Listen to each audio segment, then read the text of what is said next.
मंड्या जिले में गणेश रैली के दौरान हुए पत्थरों के वाकये के बाद पैदा होने वाली कुशीदगी अब काबू में है।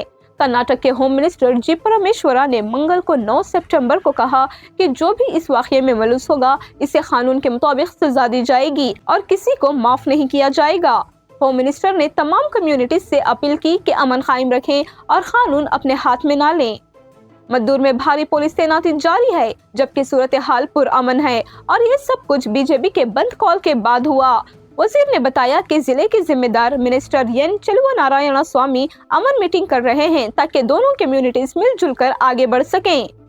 वजीर ने वाज़ेह किया कि मुजरिमों को किसी भी कीमत पर तहफ़्फ़ुज़ नहीं दिया जाएगा, चाहे वो हिंदू हो, मुस्लिम हो या कोई और। मंड्या के एसपी मल्लिकार्जुन बालाडंडी के मुताबिक इस वाक़ये में अब तक 22 अफराद गिरफ्तार किए जा चुके हैं और 4 अफराद को अभी गिरफ्तार करना बाकी है। तमाम 22 गिरफ्तार अफराद अदालत की तहवील में हैं और तफसीली पूछगछ के लिए पुलिस के हवाले किए गए हैं। वजीर ने कहा कि बाहर के लोग वहां जाकर इश्तियाल पैदा ना करें। पुलिस सीसीटीवी फुटेज और वीडियो से मालूमात हासिल कर रही है और मुजरिमों के खिलाफ कार्रवाई करेगी। जब वजीर से पूछा गया कि ये वाक़या पहले से मंसूबा बंदी के तहत हुआ तो इन्होंने कहा कि पुलिस इसकी जांच कर रही है और अगर मंसूबा बंदी साबित हुई तो कानूनी कार्रवाई होगी। पुलिस की कारकर्दगी पर तनकीद करने वालों के बारे में वजीर ने कहा कि पत्थर फेंकने वाले कौन थे, असल में वही जिम्मेदार हैं।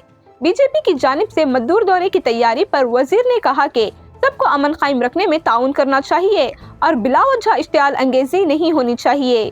आखिर में वजीर ने कहा कि हुकूमत पर मुस्लिम अपीसमेंट के इल्जामात बेबुनियाद हैं और इस वाक़ये से किसी कम्युनिटी की हिमायत का सबूत नहीं मिलता।